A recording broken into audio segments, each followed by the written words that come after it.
All right, guys, bang, bang. I've got a special treat for you tonight in that we have Preston, who is calling in or videoing in.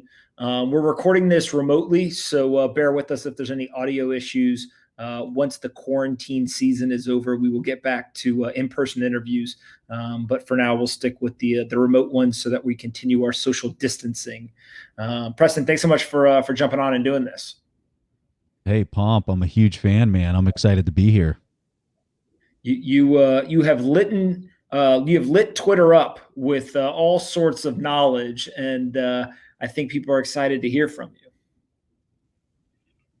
Man, I'm excited to be here. I'm just somewhat flabbergasted at what we're seeing right now. I mean, I kind of expected it to get crazy, but I wasn't expecting it to get crazy in such a short amount of time. I thought it was going to be much more drawn out and just this churn, and it has just turned out to be the exact opposite of that.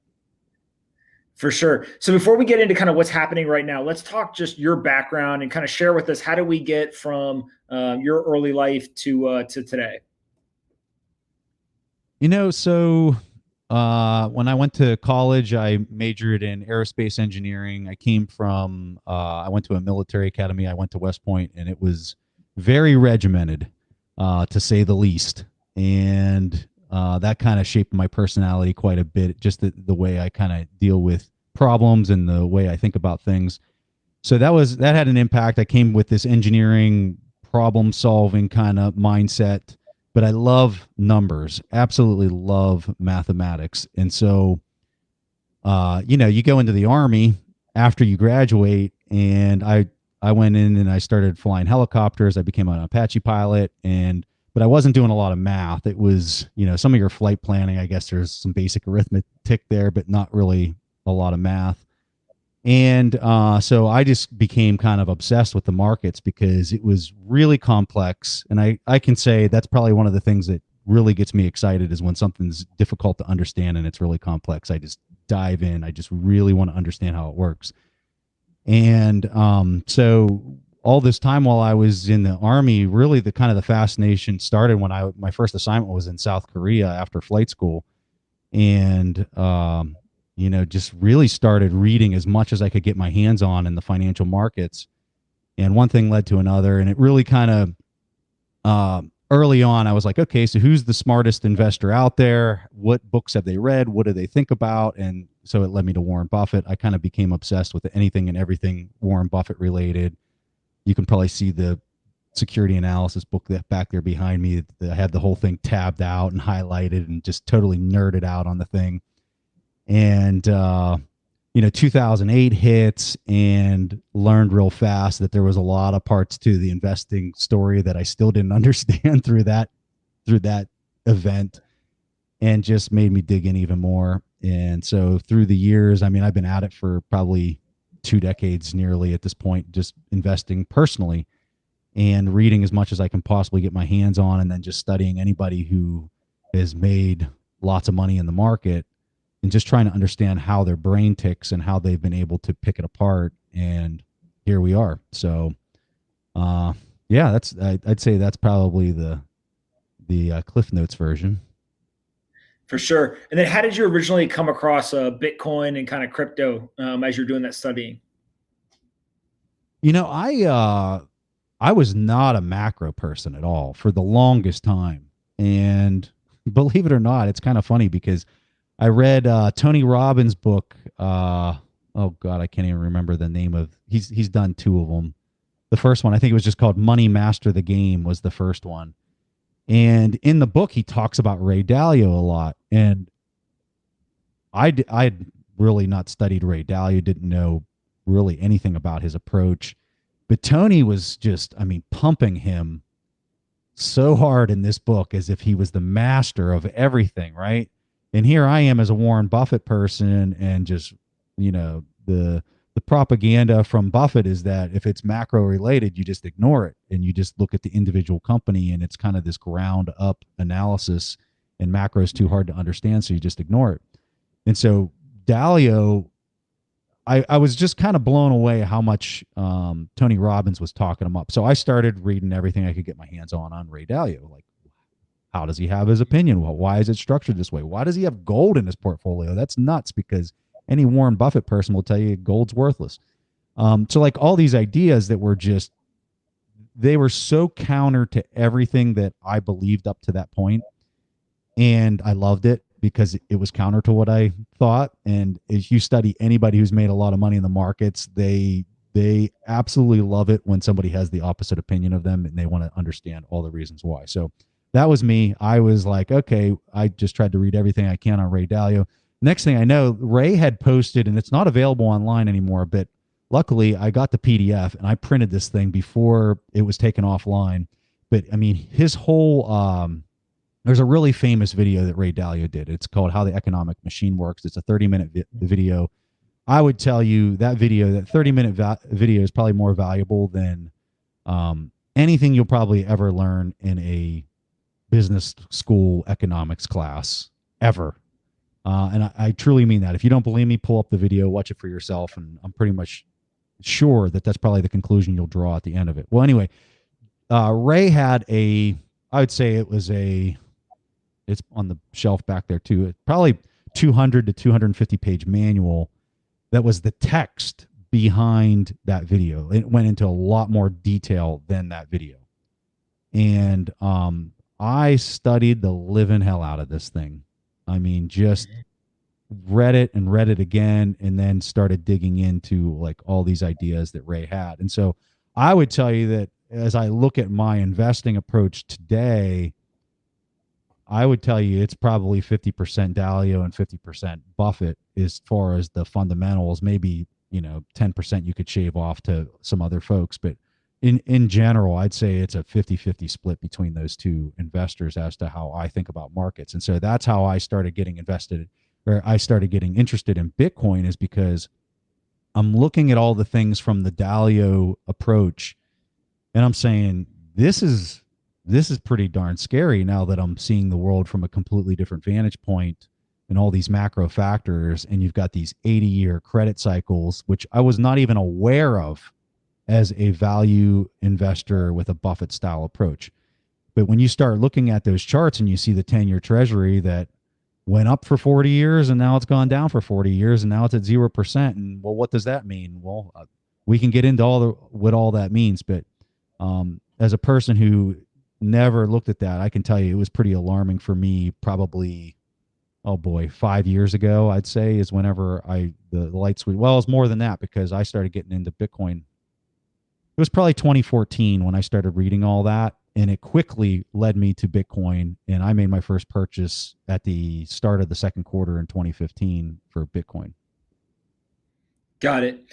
And so let's fast forward from that point to today, because I think a lot of people are kind of, holding on to their seat saying, what the hell is going on right now? And I think that it plays very well into kind of the Bitcoin story. But what's your analysis on kind of the liquidity crisis that we're seeing and the more macro factors at play right now in this kind of financial market uncertainty that we're seeing? I think the thing that a lot of people don't realize is I would think that a lot of people just bias to whatever they understand domestically in whatever country they're at. And they say, oh, I'm in the US and the US markets are a disaster and they, this and that. But what I think a lot of people are missing is it's not just the US. This is a global thing that everybody is in simultaneously at the same time. And I personally believe, and I've talked about this on a couple other shows recently, that the reason you're seeing everything so correlated from a macro standpoint across all these various countries, call it the yen, call it the euro, the dollar. I mean, pretty much any country you can go to, and they're all in the same boat with 0% interest rates in real terms. Nominal terms, you still got a little bit left here in the U.S., but not much. But the real rates here in the U.S. are negative across the entire duration of the bond yield curve. And what I would tell you is that is no coincidence. Like the reason that this is happening now is really because of Bretton Woods. And I know that happened, 1944 is when that happened. And that was a long time ago. But when the dollar was pegged to gold and it was pegged clear up to 71, and all the other countries were pegged to the dollar throughout that period of time.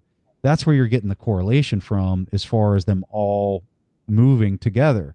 So when you come off of that peg in 71 and interest rates are sky high, and they even went higher into the early 80s because they were depegged and all that, and they were still printing and adjusting the money multiplier and all that stuff.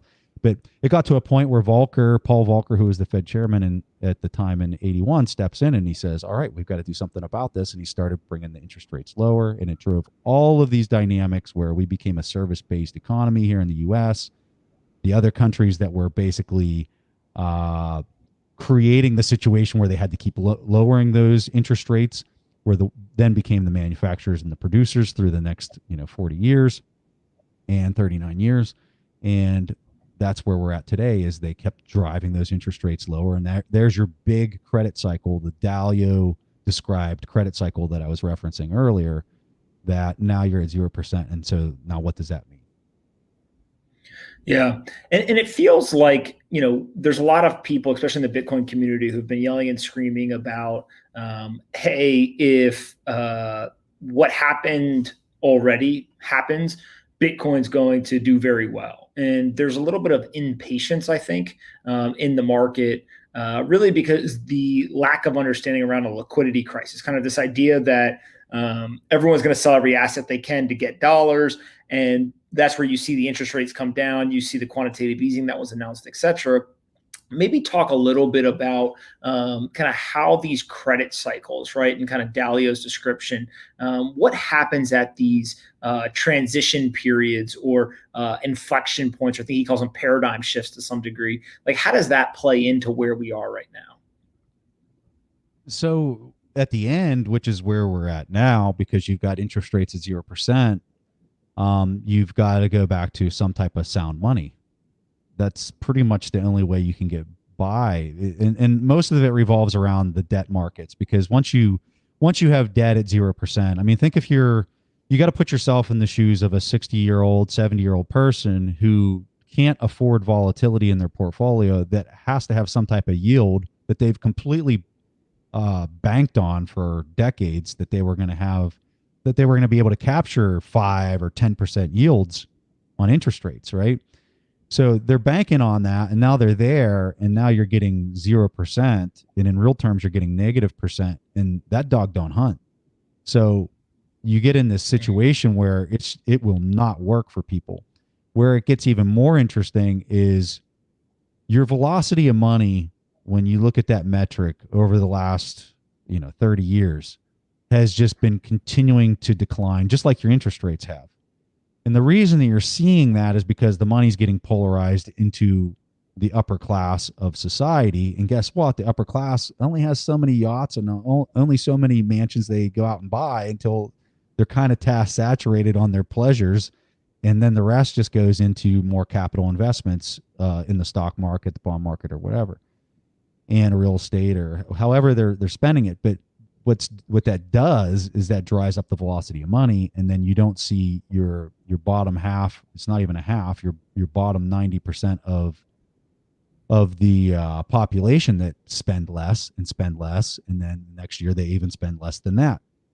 And so now they're at a point where, when interest rates get to 0%, they've basically bought back the bond market, because it's at 0%, and that's what your quantitative easing has done. And now they've got to start inserting the cash into the general population in order to create some type of spending, right? Because everyone, I don't want to say everyone, but the majority of your people, not just in the US, but globally, are in this situation where they've already spent it. They're on credit cards now at this point, and they can't spend anymore. So now you're seeing UBI enter. And I'll tell you, a year ago, I don't remember which interviews I said this, but I said it to people. I said, this is politics agnostic. This does not matter if you're a Republican, Democrat, far left, far right, or whatever.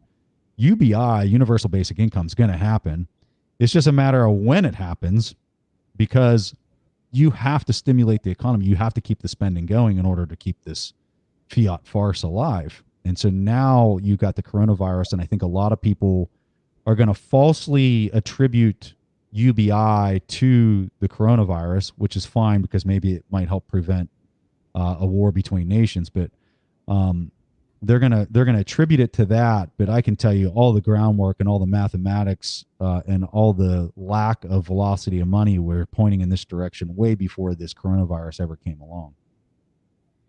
Yeah, it feels like the coronavirus really is the accelerant for kind of a number of trends and kind of forces that are all now coming to a head. And the coronavirus is, in some weird way, a health crisis that's manifesting itself as a financial crisis at the same time.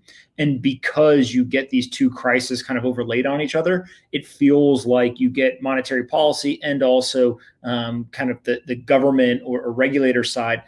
All of a sudden, they realize we normally are used to dealing with one crisis at a time. When we have two, let's ratchet up our moves. So it almost is, I said to somebody, it's kind of like they're used to playing chess. Now they have to play 1 minute chess. And the second that they have to play 1 minute chess, that just means they make their moves faster than they would have wanted to do if they didn't have kind of a health and financial crisis at the same time. Does that feel right to you, or do you look at it a different way? No, I completely agree with what you're saying. If you did the math on it and you were saying, well, this is a 1 in 80-year event with the credit cycle, or 1 in 100-year event, and you got a pandemic that's a once in 100-year event, 1 divided by 100 times 1 divided by 100 is a pretty small number. And that's what we're dealing with here as far as how likely what we're seeing today that's playing out. I mean, you could make the argument that we're seeing something that's a once in a 500-year to 1,000-year kind of event slapped on top of each other. I don't think a lot of people are going to view it that way, but that's absolutely how I view it. Yeah, I tend to think you're more right than wrong in that analysis. So Bitcoin last week, or 2 weeks ago at this point, had a massive drawdown, drew down 50%. It's down about 30%, give or take, right now, from kind of pre the coronavirus financial crunch, if you will, the liquidity crisis. A lot of people are looking around the room and saying, "Hey, is it over?" Right? And one of the metrics or models that people use is the stock to flow model, to understand kind of where Bitcoin is and is it doing what it's supposed to do, or staying on track. I know you've got a lot of thoughts about the stock to flow model and kind of how the recent price drop plays into that. Maybe talk a little bit about how you see those two events kind of overlapping. So I guess the numbers I always like to look at is the start of the year. So although you're right from saying before the coronavirus kind of hit, I personally was looking at the coronavirus back in January and I was like, this is going to be really bad, super bad, because of the videos and the numbers we were seeing out of China. But if we were just going to look at the numbers from the start of the year, because it just gives you a little bit more context on performance. The start of the year, gold is down 1.6%. Bitcoin from the start, January 1st, is down 4.65%. And the S&P 500 is down negative 31%. And people just got to understand these numbers. It's just, it's kind of crazy to me how long people can keep their head in the sand as to the performance of this thing. It's just somewhat mind-blowing to me. So go into what you were saying there about stock to flow. So Plan B comes out with this article, brilliant article, and he's comparing the stock, the existing amount of and anyone who's listening to this as a Bitcoiner obviously knows how this thing is measured. It's your stock, the amount of Bitcoins that are currently on the market versus the flow, how many are being dropped at whatever rate. And when you're looking at this thing and you're seeing how accurate the R squared value is on this, I've never seen anything like this in trading the markets since I've been doing it for 2 decades. Not anything close to this. And when people saw the price, and as we're approaching the next 4-year halving, typically what you've seen in the past is that the price really starts to narrow its volatility around that intrinsic value. I call it an intrinsic value, or that stock to flow value. As soon as the 4-year cycle, as soon as the 4-year halving occurs, you see that volatility separate away from that intrinsic value or that stock to flow value tremendously. But as time marches on, you see that volatility kind of start coming in and kind of become fixated into that real tight price pattern. And you're seeing the same thing play out right now. But I think what surprised everybody with this recent drop is they were not expecting this. I was not expecting this drop at all, but I wasn't expecting the supply and demand shock that we saw that came out of the coronavirus at the level that we saw it. I was expecting a supply and demand shock, but not anywhere near. I mean, car sales down like 80%. I mean, these numbers are not even fathomable for anybody that follows financial markets. Like, these numbers are insane, absolutely insane. So what you got to understand is the derivatives market is just one giant, I would call it half casino and half risk mitigation. What I mean by that is let's just say you have an airline company, like they're trying to protect their risk in the oil market, right? So they're there for the right reasons to mitigate their risk. They just look at it as an insurance cost. But then the people on the other side of that trade are pretty much high stakes gamblers and people that are, speculators, right? And so when those assumptions that are being made as to what supply and demand is going to look like in the future drastically change, guess what? You have massive impairment on one of those two people's balance sheets, massive impairment. And so how do you fix your impairment? Well, you got to go to fiat. You got to swap straight into dollars, into euros, whatever the denomination is for that derivative. You've got to swap into that fiat. And I'm not talking about credit. I'm talking about monetary baseline fiat that you've got to swap into in order to adjudicate that impairment on those balance sheets. And so think about what we just saw. We saw the biggest supply and demand shock I think you could argue the world has ever seen, right? We just saw the biggest supply demand shock, which means you had the biggest amount of impairment that we've ever seen in the derivatives market ever, right? And so people don't understand how big the derivatives market is. Wrap your head around this figure. The derivatives market, when you look at shadow derivatives, you look at reported derivatives, then you look at unfunded government liabilities, all inside of this derivative market, you're talking 1,600 trillion, right? So that is such a big number that people hear it and they're just like, oh, yeah, that's a big number. But to just kind of lay, How many to lay a little context to it, right? Let's just assume the gold market's 10 trillion just for easy math. And you'll hear people say it's 6 or 7 or 8 trillion or whatever, but let's just make the number around here. Let's say it's a $10 trillion market for the entire global gold market. Okay. This is 160 times bigger than that. That's how big this is capitalized as far as the derivatives. So when you're talking about a $1,600 trillion derivative market that has massive impairment, that everyone's got to swap into fiat, fixed monetary baseline fiat, in order to adjudicate all those derivative positions, you better darn well believe everything, and I mean everything, is going to be sold in order to come up with the dollars that are inside of all that capitalization to adjudicate this stuff. All right. So to say that Bitcoin went down and has already had quite a decent recovery. I mean, hold on. Let me look at the flipping chart. Hold on. Let me do the math real fast. Bitcoin has already recovered 50% since the bottom of this derivative event.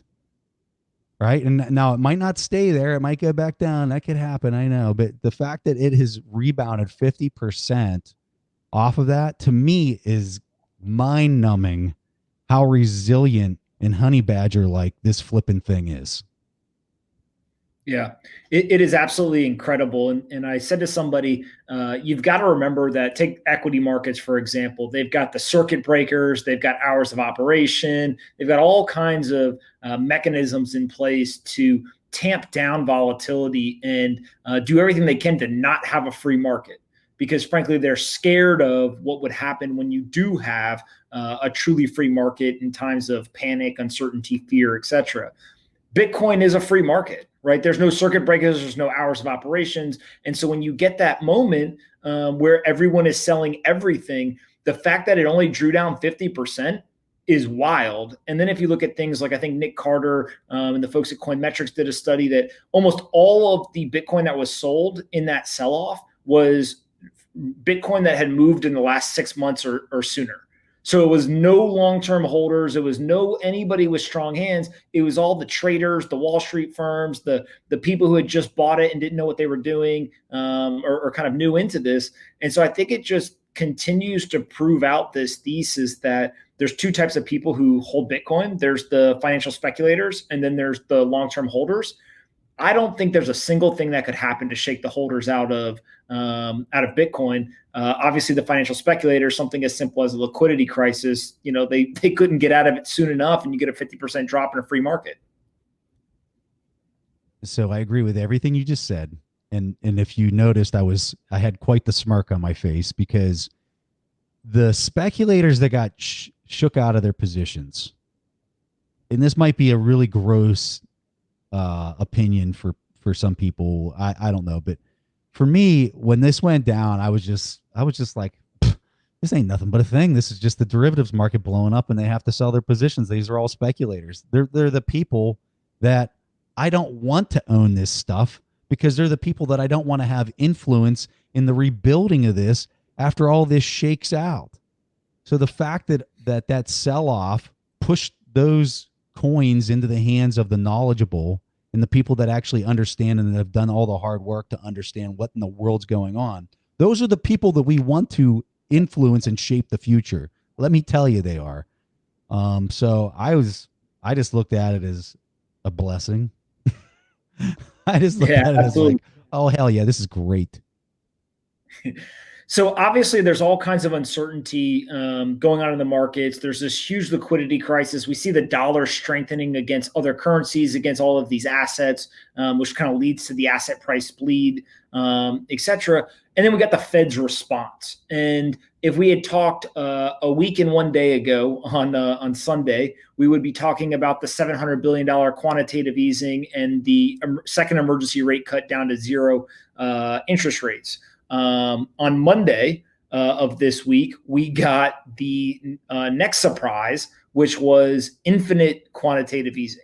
So the 700 billion they announced a week ago, not good enough. Now, literally using the word infinite or I believe unlimited was another word that was used to basically describe how much printing they are willing to do in order to try to get us out of this thing.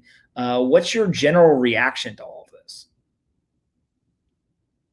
Kind of like what I said at the start of the show, I think it was all expected. I just wasn't expecting it to unravel in a week and a half, that they would be coming up with some of these obscene numbers that they're coming up with. I was just not expecting it to roll out at such a gangbuster speed. They've got a real problem with the dollar being so strong, and it goes back to a lot of this derivatives conversation. When you think about everyone having to settle these massive amounts of derivatives by swapping into fiat, I don't know what the percentage is, but I would imagine the percentage of derivatives that are denominated in dollars is far beyond any other currency by a landslide.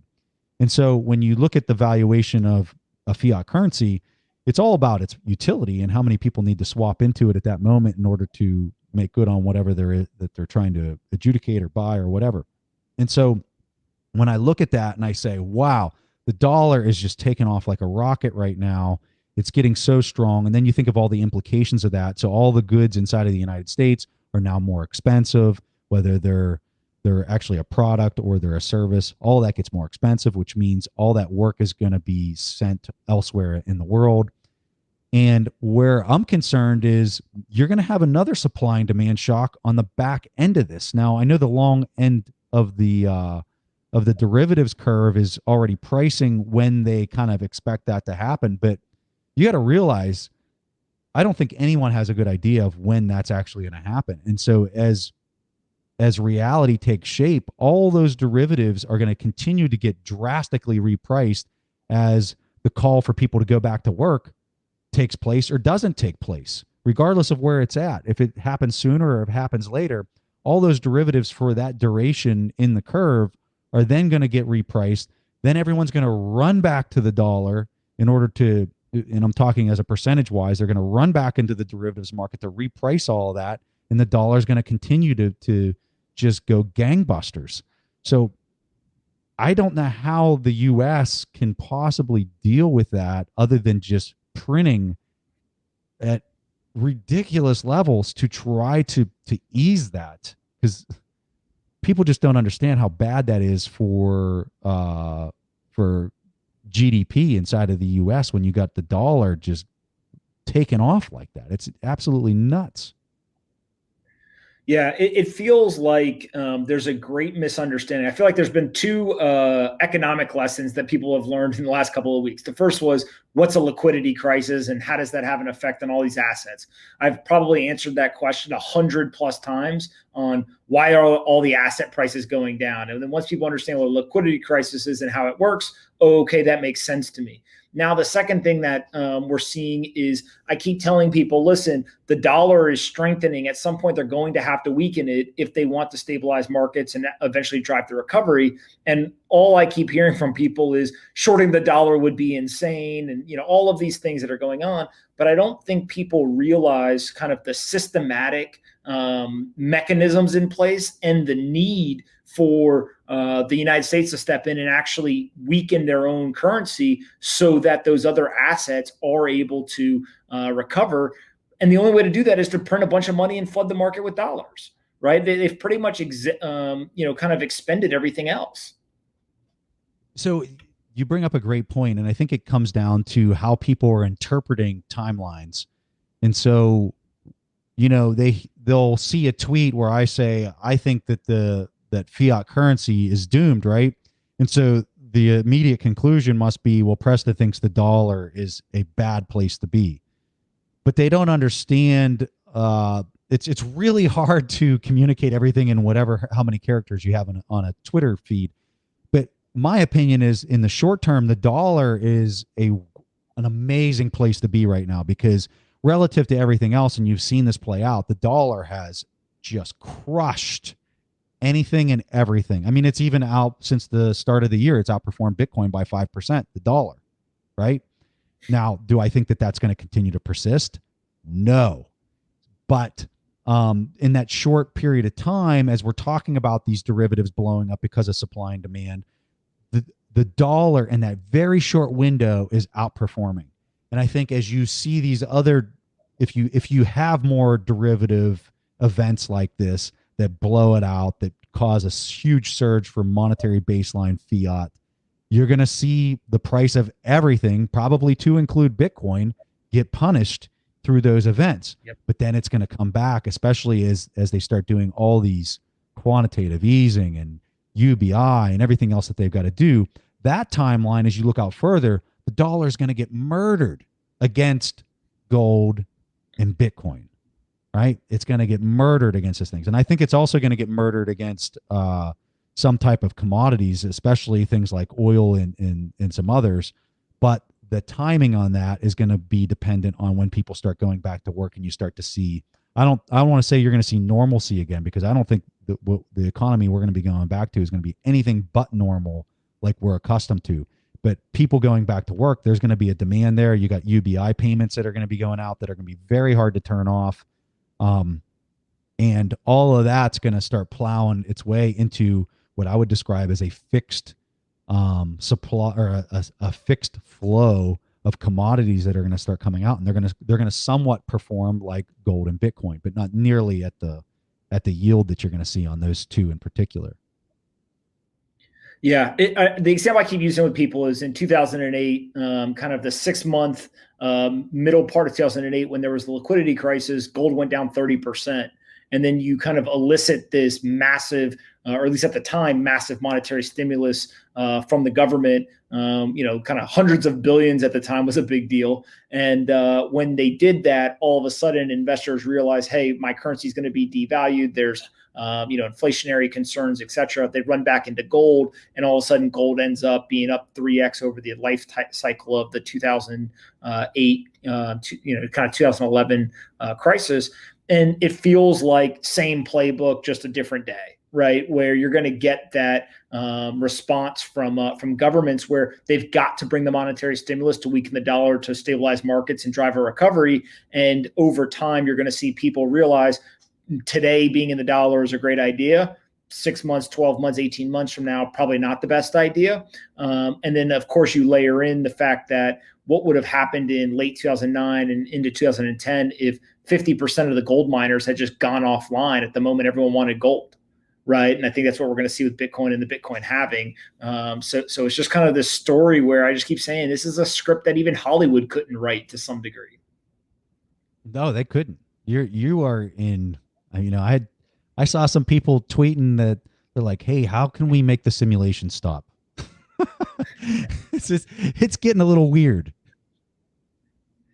For sure. So what's your general thought process on the Fed's response? Are they just doing what they have to do? Like, is this the right thing for them to do given the set of cards that they have? Or do you think that they should be doing something else that might put them in a better position? Well, they're in a unique situation because they understand what's going on. I don't think there's any shadow of a doubt that the people inside of the Fed obviously know there's something very bad on the horizon. I mean, that's the reason they've been doing all these repo operations. That's why they did QE for as long as they did it. They know that they're in a very precarious situation. The problem that they have is, especially right now, because now you're in a crisis. Now you not only have to exercise monetary policy, you also have to exercise fiscal policy in order to get enough money into the economy so that you don't have things start locking up and breaking. And so the challenge that they have is, last time I checked, when you implement fiscal policy, you got a lot of people that got to vote on it and agree what that looks like. Whereas on the monetary policy side, you got basically a figurehead that says, this is what we're going to do. Like you saw today, they're like, hey, let's just start buying corporate debt through an ETF, like just out of nowhere. And I mean, people, they're doing these things because they literally have to. And they're doing these things, and I don't even know if there's a legal framework for them to start buying corporate debt like that. I kind of think that there isn't, but I guess we'll find out sooner or later. But with everyone on quarantine, how are you even going to litigate something like that? I mean, they're just doing whatever they can to keep the boat afloat because they don't have to agree with 435 people as to what that looks like. So I think that's the challenge you have on the fiscal side is, because you got so many voting members and you got so many people who clearly do not understand what in the world's happening. There's no way that they could possibly understand all the nuances of this from all the other things that they handle and what their specialties are and stuff like that. I don't expect them to understand this, but I guess what I do expect out of them is to not outspend the tax receipts. I think that would be the only thing we really need them to do, is not exceed the spending of what they raise in tax receipts. We did that, we'd never have this problem.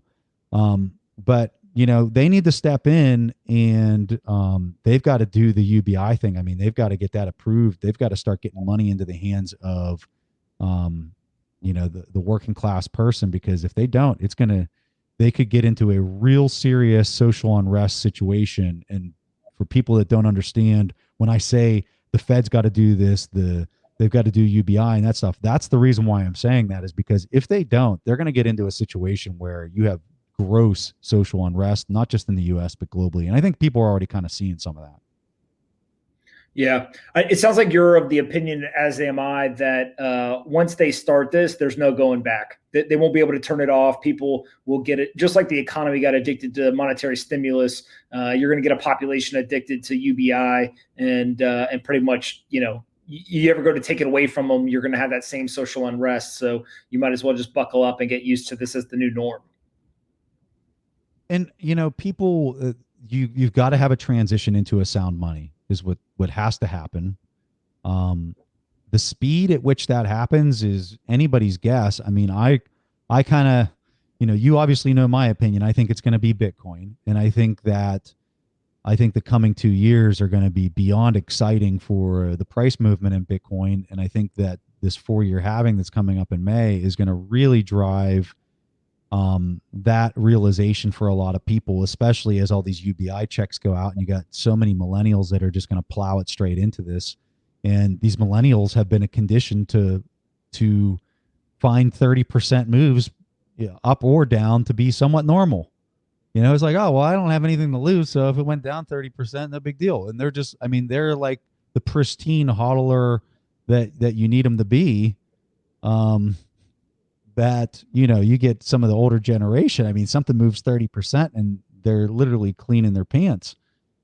So, well, I just think that say that again, Pomp. I didn't hear you. I said they just saw equities fall 30% and they're all ready to like jump off a cliff. Exactly. Yeah. And I mean, in the Bitcoin space, that ain't nothing but a thing. Yeah. Let's talk about the UBI. It recently came out. I think it's Pelosi and some of kind of her peers, but it doesn't really matter who it is now proposing the idea of folks getting a digital wallet and receiving these UBI payments potentially through a digital dollar. What do you kind of take from this whole idea of everyone hates Libra and Bitcoin, 12 months ago to now we're talking about potentially paying UBI via a digital dollar into a digital wallet? To me, it sounds like they're speeding up the adoption of Bitcoin. I mean, think about it. You're going to have immediate clearance of transactions into Bitcoin. So before, if they were doing UBI checks to their Bank of America account and then they had to clear it and whatever, I mean, I think it's going to be a faster clearance of transactions time into a sound monetary baseline currency. And there's definitely no difference in it being pegged, which is the issue. So unless, and even if they did say it was pegged, I don't think anyone would believe it. So I know I wouldn't. I would immediately swap it into Bitcoin if I received it. And I think anybody who understands what's happening is going to do the exact same thing. So if anything, they've just accelerated the speed at which Bitcoin adoption is going to happen by doing it. So sure, have at it. Yeah, the one of the reasons why last year on television I started talking more and more about the digital dollar was I thought that there was kind of a win-win situation, which was the U.S. If other countries were to digitize their currency and the U.S. did not, we didn't have a digital dollar, there is a big risk to the dollar becoming less accessible to people around the world, right? If I can all of a sudden, with an internet connection, log in and I can buy the digital yuan or a digital ruble or something like that, but I can't get a digital dollar, there's an accessibility challenge, and therefore I'm going to store my wealth in another currency if for some reason I don't do it in Bitcoin.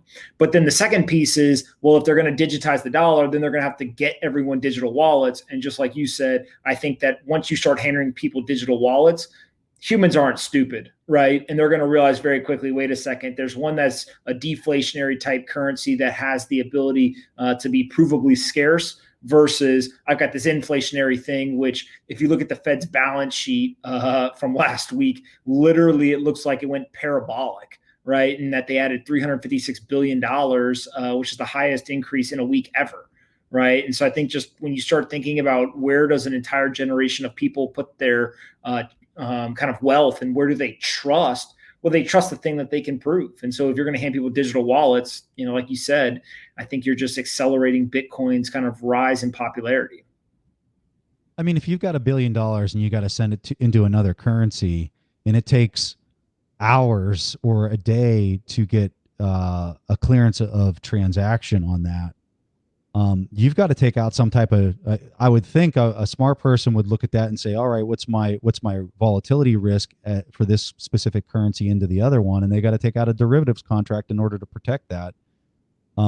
With digital tokens, you get your clearance of transactions near immediate, right? So you're taking that frictional cost of protecting that volatility risk through the time that it takes to clear completely out of the equation. So, the countries that are going to be the last movers on that, I don't know that I would step out and say that it's going to be the demise of that currency by any shape of the imagination, but it's definitely going to push people, corporations, and nations to adopt a different form of currency.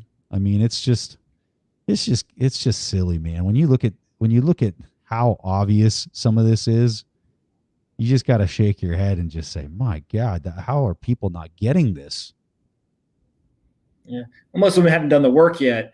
You mentioned kind of the demise of currencies, though, and I know that you probably more than most have done a lot of work, one, studying and understanding, but also two, kind of articulating how currencies fail. Maybe walk us through historically how that's happened, and then we can talk about how that may play out here, in our lifetimes. Yeah, so I got kind of a simple formula. There's probably more nuances to it than what I've written down, but I've just kind of simplified it. And so I say when you have three things happen and they all got to happen, that's when you get into a currency failure situation. The first is that it's not pegged to anything. So we're seeing that. We've seen that since 1971, that condition has been met. The next one is that you have fiscal spending that exceeds the tax receipts. And so we've had that for quite a while as well. You could have a fiat currency, and as long as that country that is hosting that currency does not outspend their tax receipts, you're fine. You don't necessarily have to have it pegged, but human nature. You can read a book on human nature. Any type of history book will show you what human nature is, and human nature leads you to wanting more and greed, kind of overpowering the other courses that you have to choose from that are much more honorable. And so that human nature eats away at that. And eventually you get in a position where elected officials understand that they can vote themselves money from the treasury in order to get reelected. And when you don't have term limits, they'll do it. And so, I think one of the easiest ways to solve that particular issue as far as tax receipts, or the spending exceeding tax receipts, is you just got to put term limits on people. It's just too obvious. But anyway, another conversation. The third condition that needs to be met is once you get the debt that's issued in that currency on the government, I'm specifically talking about the government debt. Once it starts going down to 0%, and you start getting real rates that are negative, and that's your third condition. All three have to be met. Then you're in a position now where people are literally going to opt to take the fiat, have it printed. They're going to stick it in a safety deposit box because they're going to get a better return than owning a bond that's giving them a negative return. When you get in that situation, and those are contracts, I look at those bond contracts as guaranteed contracts to lose money. So if you came up to me and said, Preston, give me $100, I guarantee you I'll give you back 95 next year. That, in essence, is your negative yielding bond contract. So when you have all three of those met, that's when a currency starts to fail. Now, if you look at, I hear people say, well, look at Japan, look what happened there. They were at 0% for years and all those conditions were met. And you also have to look at where that money can flow globally when those conditions are set. And so you had yield in all these other countries up until recently. And so now you're at the position where all three of those conditions are met on a global scale for every major economy in the world.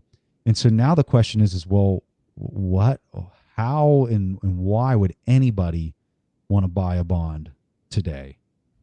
And for the people that, all the Wall Streeters will tell you, oh, well, I can buy it right now. And then the Fed's going to push it more negative, and then I could sell it at a profit.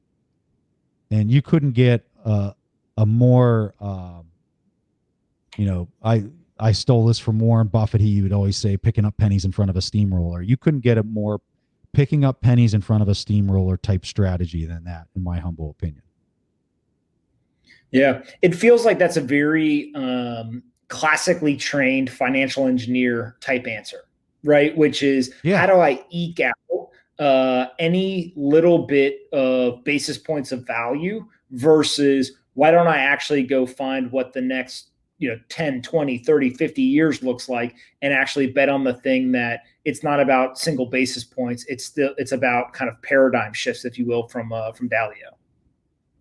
So I have my own business. I know what it takes to earn a dollar, right? Anybody else who owns their own small business or mid-cap business that's a founder or a very high equity holder understands what it takes to make a dollar. People who understand how to create a dollar of value in society, right? They are not putting those trades on because they look at them as being absurdly unintelligent. The people you see putting these trades on are taking other people's money, and they're the experts that are investing it on their behalf as their agent, right? Every person putting that trade on is not somebody who's creating real value for society, because if they were, they would never in a million years sign up for a contract that guarantees them to lose money. You don't mince words, but you are definitely not wrong at all, right? And I think that's part of what we're seeing right now is there was a lot of financial engineering going on. And when you look out into the markets, I mean, how long have people been saying, hey, we've got over-leveraged companies in the public markets, you've got a pension crisis, you kind of got all these things going on. And actually the people who were calling it out and kind of most aware of it were the people who aren't inside the system, right? They're not in that legacy world that is kind of blinded to all of this. And so you need those people to kind of check on reality sometimes. So Pomp, I wanted to talk about this, going back to the stock to flow, if you don't mind. I want to talk about an idea that I think is really important. I think when we look at a quote that Satoshi came up with, let me see if I can find it really fast. I apologize for the delay here as I'm trying to find this on my phone. But, early on, Satoshi was talking about ideas around how you would value Bitcoin early on. And he was talking about a model that was very similar to mining physical commodities. And one of the things that he talked about was this exact model. I'm trying to find the quote here. And I got this just for people to know where I got this. I got this quote out of a book that's called The Book of Satoshi. And it's just a consolidated list of all these direct quotes from Satoshi. I really like to study direct quotes and not things that people are, well, I think he said something like this. I want to read exactly the verbiage that he came up with whenever he said it. I'm really struggling to find the quote here. Hold on one second. Oh, I can't find it on my phone. But let me just paraphrase it. And after I just said that I like to have the exact quote, let me paraphrase it. What he gets into is he talks about how when you have something that's really expensive, it incentivizes all those miners to go in there and capture that price. And then whenever the price is getting punished, they're not making money because their cost is below that. So they start shutting down. And he's basically describing the exact thing that we've all seen play out with the Bitcoin price through the last 10 years. And so what I find fascinating about all this is he was totally expecting the price of Bitcoin to follow and track very closely to the electrical cost. But what I think a lot of people don't realize is that as more miners come online and this difficulty adjustment keeps ratcheting up almost like a noose throughout that 4-year period, this 4-year period then throws in this shock, with the 4-year halving, it throws this shock into that stock to flow, ramps it up just like the model is showing. And then all the people that can't produce at that price, right? If I'm a miner and the stock to flow just increased at an exponential level to what I was just accustomed to, I'm now out of the market. I can't compete with the lowest cost producers that are maybe getting their energy for free because they're harnessing a waterfall or whatever the case might be. I drop out, and so does everybody else.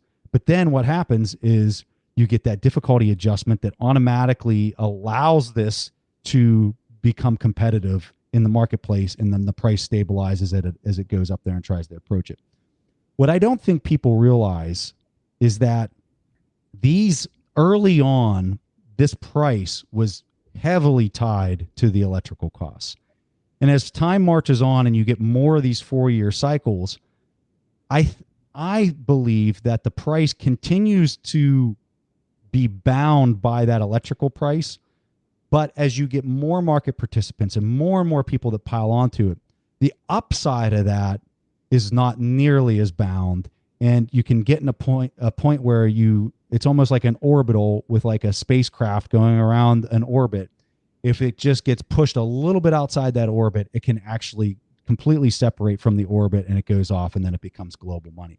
I think that's exactly what we're seeing playing out. And I kind of believe that this next 4-year halving cycle, combined with all the things that we're seeing globally with these debt markets just getting totally debased and totally manipulated, might be that final push that kind of kicks it out of the orbit that it's going in. And so as we look at the May halving that's coming up, and you're seeing the stock to flow models showing that it should be around 100,000, somewhere in that ballpark, right? And it's not gonna get there within the first. Well, it'll probably get up to that level within a year, this according to the model, and maybe even go higher. But I think as it pushes higher and you get all this global adoption, and then you have market caps that are in excess of trillions of dollars, I think you're going to have traditional financiers that are looking at this and saying, all right, clearly this is something that is not going away. This thing has been pronounced dead 150 times at this point, and it's clearly not dead. And I'm seeing the debasement that's happening. And I think that as you push this thing up and past $1 trillion, and you start getting this buy-in, and you get all these various vehicles that are allowing people to capture the underlying price through financial derivatives or whatever. And I don't necessarily know if I would call that GBTC a financial derivative, but I would vehicles like that are going to enable this thing to kind of bump out of that stock to flow price that's being held in there by this 2-week difficulty adjustment, combined with the 4-year halving. When you put those two together, I'll use a military reference. So, and there's a great movie scene that exemplifies what I'm talking about. So if you ever watched the start of Gladiator, and you have the longbows, right? The archers, the longbows, they shoot their longbows. And then you have all the cavalry that's flanking, going up the flank, around the backside. They don't see them because their heads are down, and the enemy is there trying to protect themselves from those longbow shots that are coming in. So they got their head down, they're hunkered down, they're trying to protect themselves. And as they're doing that, that cavalry of all the horsemen are going up around the side, around the flank where they can't see them. And then as soon as those longbows stop firing, they come in there on a fast attack, fast assault, and they go to battle, and they catch them by surprise on their side. What I think you have there, your longbows, and I'm using this military reference, people might hate it, but I love it. They're using the longbows. That's your 4-year halving cycle. That's the thing that comes at you when you just think it's so far out there that it's not correlated at all to a 2-week difficulty adjustment. But then after that longbow has been fired with that 4-year halving cycle, the 2-week difficulty adjustment that's your cavalry that's coming in, and it's just annihilating the living heck out of the speculators. And so those miners that are going in there and that are mining this, that are ratcheting up, that are trying to capture that price premium that occurs immediately after that 4-year halving cycle. All those speculators come in, they bid the price astronomically high, way above the stock to flow, and then the 2-week difficulty adjustment just keeps grinding it back down to where it needs to be. So why did Satoshi why did he design it this way? Okay, because I'm describing something that's saying that the price needs to be fixed at that level for a 4-year period before you go into another price bump.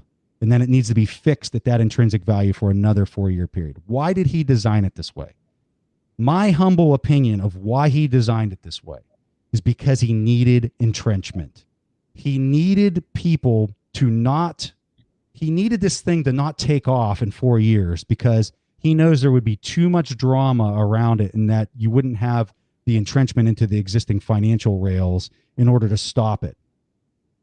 But if you can push this thing out over a decade, well, then you can get tons of volatility. People are going to write it off as being nothing more than a speculator's tool, right? That's what the crazy people go in and trade because the volatility is over 60% annually. So only idiots are doing that. And so you'd have governments, you'd have very wealthy individuals that would just write it off as being nothing more than a speculator's game. But yet the thing keeps trucking along and it keeps bumping its price up purely for the reason to capture and work its way in as a Trojan horse into the existing financial rails. That's my theory. What would have to happen for you to think either one, the Bitcoin thesis is no longer valid, or two, something in your theory is inaccurate?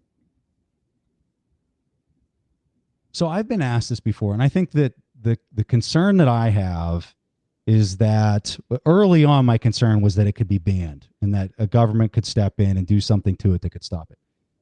I don't necessarily have that concern anymore. I think that what we've seen globally, there are countries like Germany, there's other countries that are absolutely open, arms wide open to this thing. In fact, I would argue any country that's dealt with dollar dominance over the last 80 years, which is every country, has felt the pain of what that's like to not be a reserve currency. And they're looking at this as maybe being something, especially country. And I think this is why it's so popular in Germany, is because they remember it's in their deep cultural roots, the 1920 hyperinflation event with the mark, that they remember that culturally. They know how that played out and they don't ever want to see it again. So they look at fiscal spending a lot different than I think a lot of countries in the world. And so they're looking at this and saying, this makes a whole lot of sense. So as long as you have countries like that, it's never going to get shut down. And that's what a shutdown needs, is for everybody to agree that it needs to be banned. And I don't see that happening. So that was my original concern. I would say now it could be, the price could go down. You could see a lot of psychology, maybe push it lower. If you had miners that, I think this would be a concern. If you had miners that started really pulling their rigs offline and they were not in the business of swapping fiat for payments in BTC to stuff into their treasury on their balance sheet, I think that would be a concern. And we have pretty much seen the exact opposite of that. And I think I guess my personal opinion is you're always going to see the exact opposite of that for one reason, and it's the difficulty adjustment. Look at what we're going through right now. The price got hammered, right? And there are many miners that became unprofitable because of this derivative movement that we've just seen. But guess what? The incoming 2-week difficulty adjustment that's due here in a couple days, it's dropping 15%. To make it more accommodative for them to come back online and boost that price right back up to the intrinsic value. It's all by design. I mean, the game theory on this thing is nuts.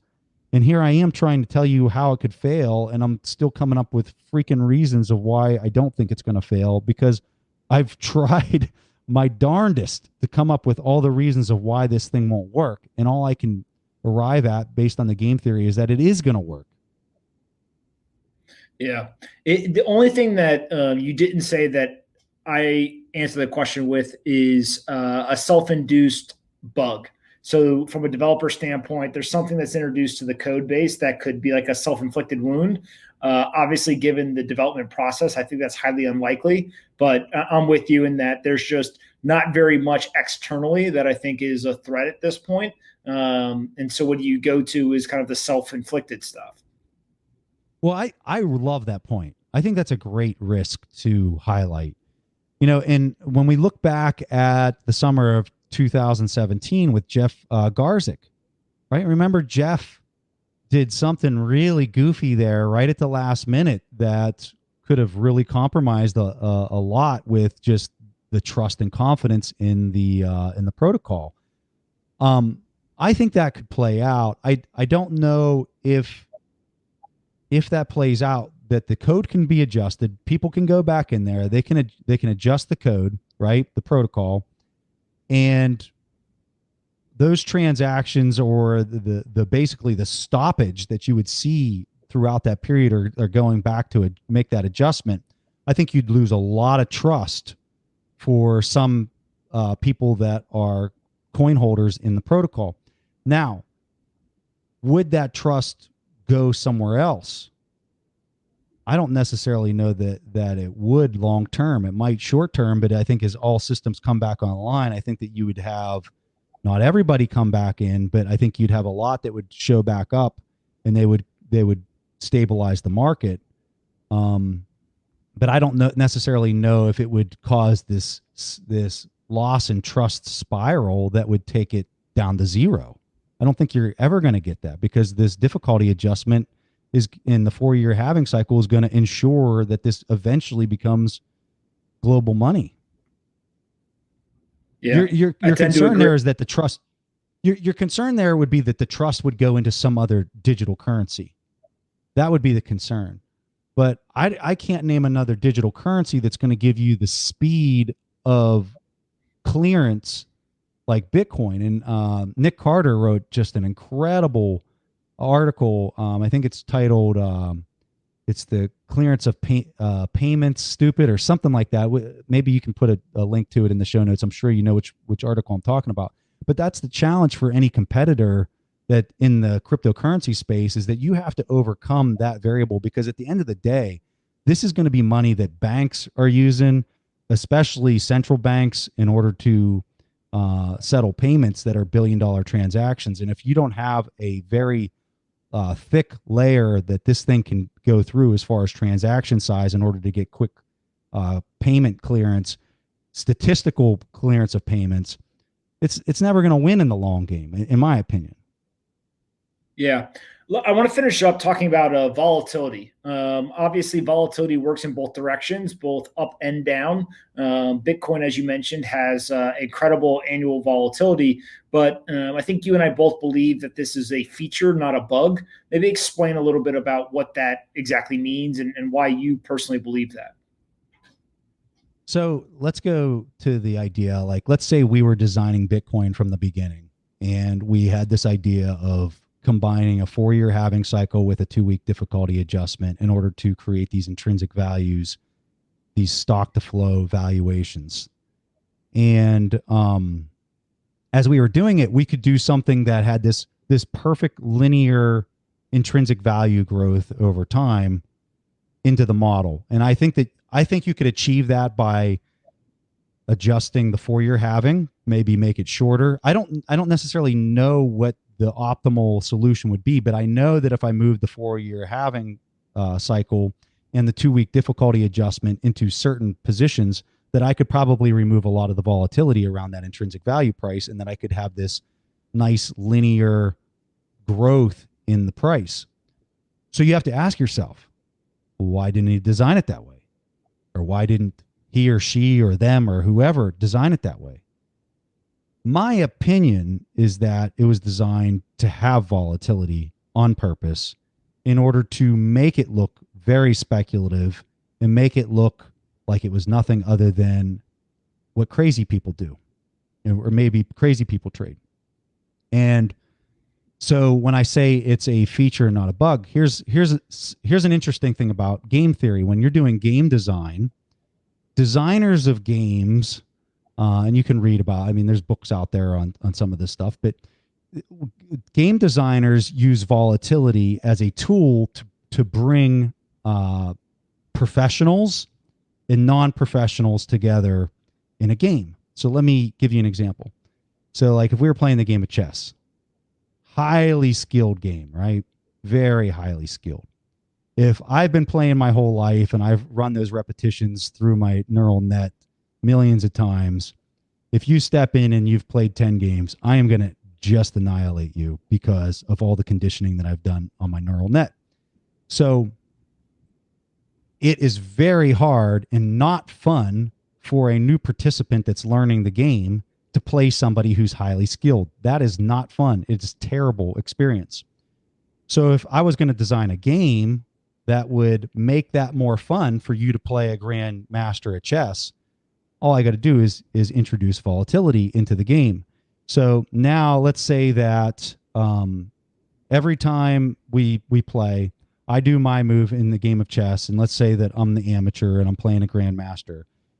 Every time the grandmaster plays, before he plays his position, he has to roll a dice, and the dice is 6 numbers. If he rolls an even number, he can play normally. But if he rolls an odd number, he has to skip his turn, and it becomes my turn again. Okay.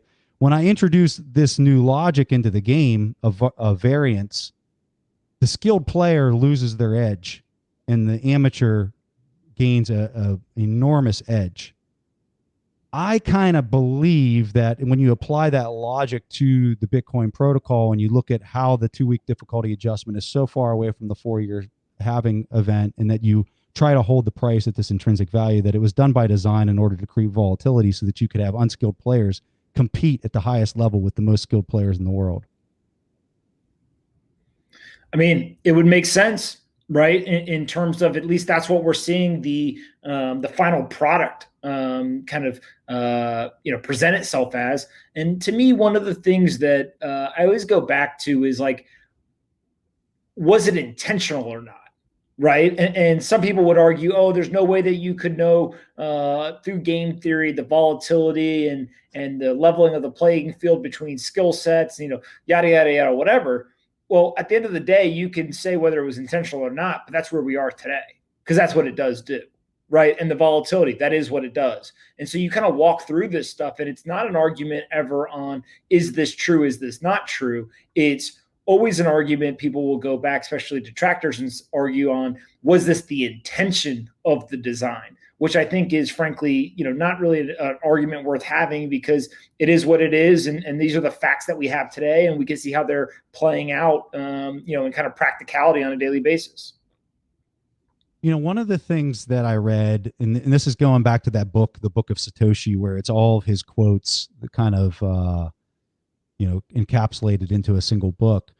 Early on, there were people that were, this is whenever WikiLeaks was having issues with how they were going to receive payment. And so all these people started showing up on these Bitcoin forums and saying, hey, this is our big opportunity. Let's have WikiLeaks run Bitcoin on the website. And you know what Satoshi's response was? He was adamantly opposed to this. Adamantly opposed to it. He says, no, we are not at the point where we need attention right now. And so for me, that specific engagement and that specific quote in the book was really powerful, because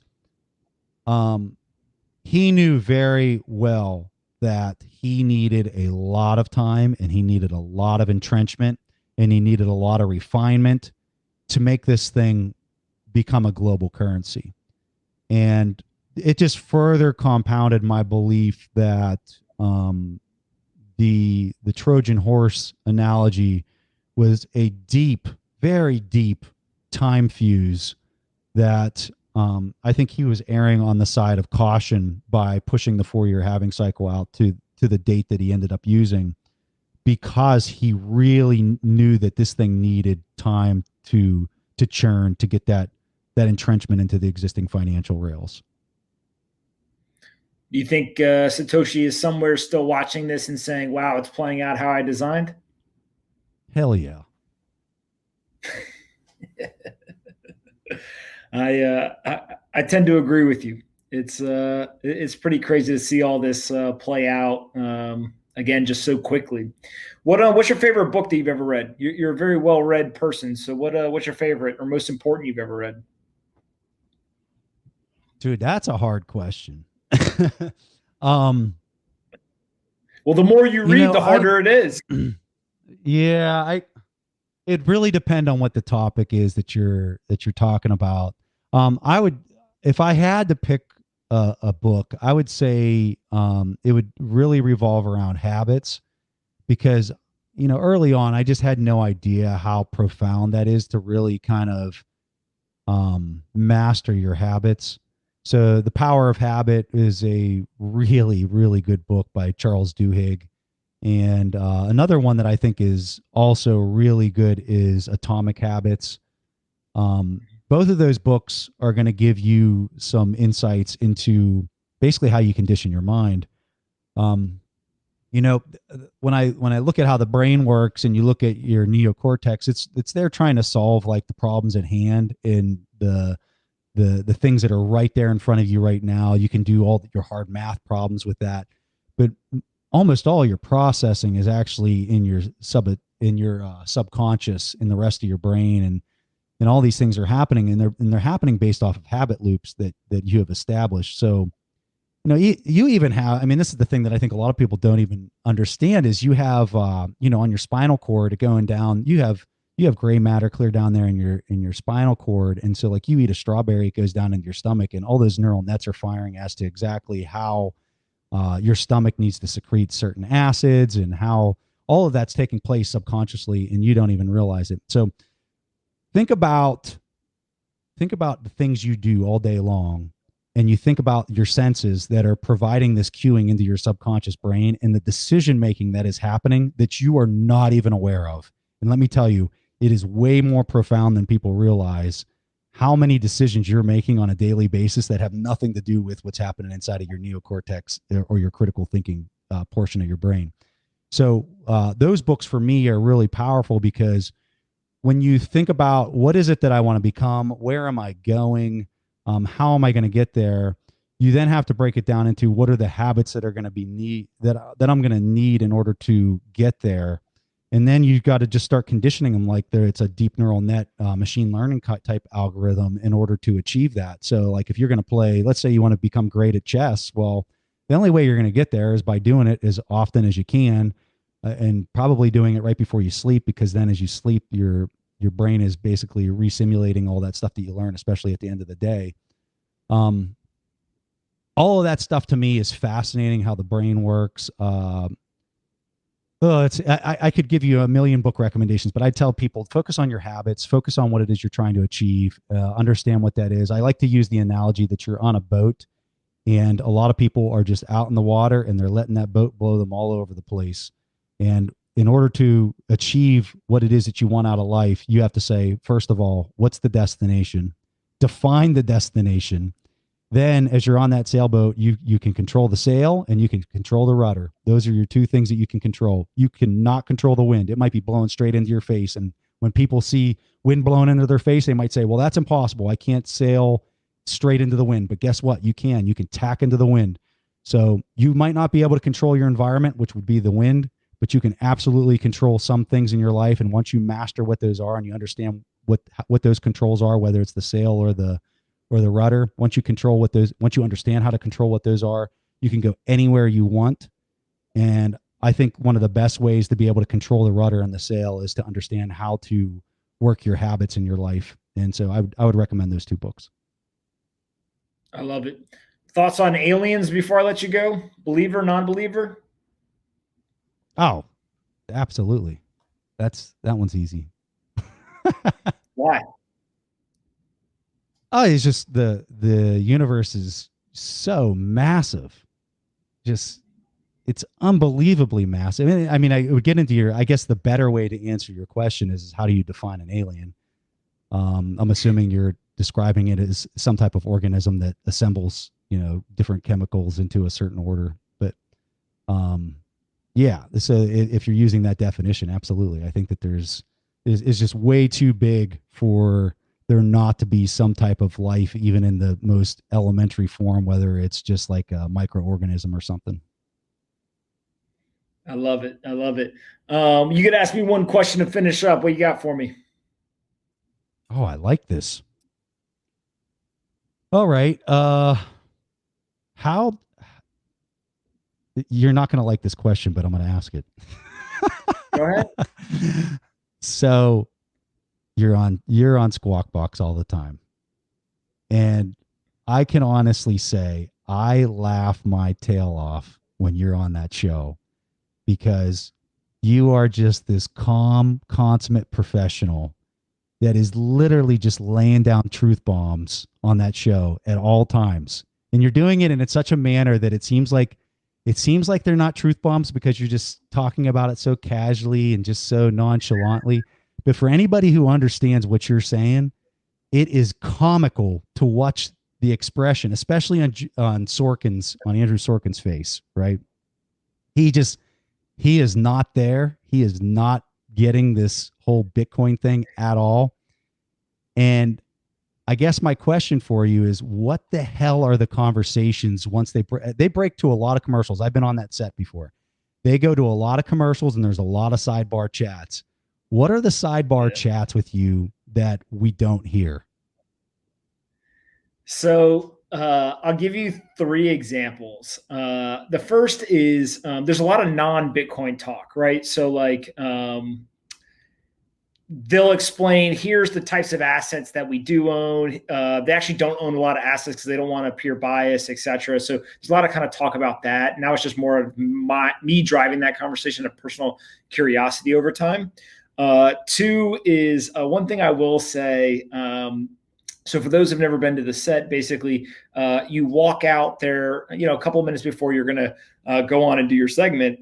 And now when I've walked out there, they just light up, right? And Joe, and they're all smiling. And it's just like, oh, it's time to talk about Bitcoin, Pomp's here. And it's just kind of like, is this real or is this not, in their opinion, right? And they're still trying to figure it out, like you said. And so to them, it's more of like this is going to be fun. Which I think is a good thing, frankly, for me, and then for Bitcoin too. But that's always just kind of the reaction.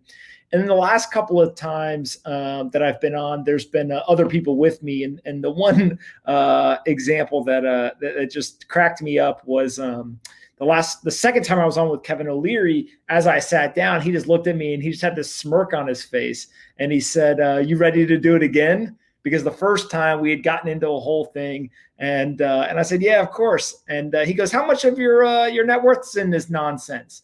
And I told him, and then sure enough, as soon as the camera turns on, he was just waiting. It was like a piece of bait, and he immediately asked me the question.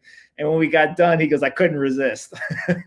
And so I think that what you end up finding is they just want to have fun, right? And they're doing a great job, I think, delivering the news and trying to educate people and keep people informed. But at the same time, they want to have fun and be entertaining, et cetera. And so the conversations are quite hilarious.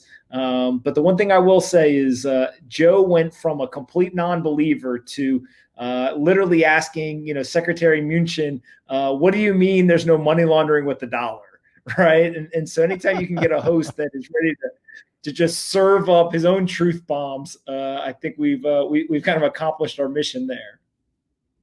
I'm kind of surprised. I would have suspected that Becky or Andrew would have been the first adopters. And so when Joe came off, I mean, man, Joe is hardcore now. It's kind of amazing to see him just be all in on it. So yeah, dude, you are doing such a service. I want to personally thank you on behalf of the people that are in my community. I mean, it is such a pleasure, and it is downright hilarious to watch some of the stuff that you say on that show, because I can just literally see it flying straight over people's heads. And you're just saying it in a way that is exactly how we want the community to say it on that show. So dude, you're crushing it. I absolutely love it.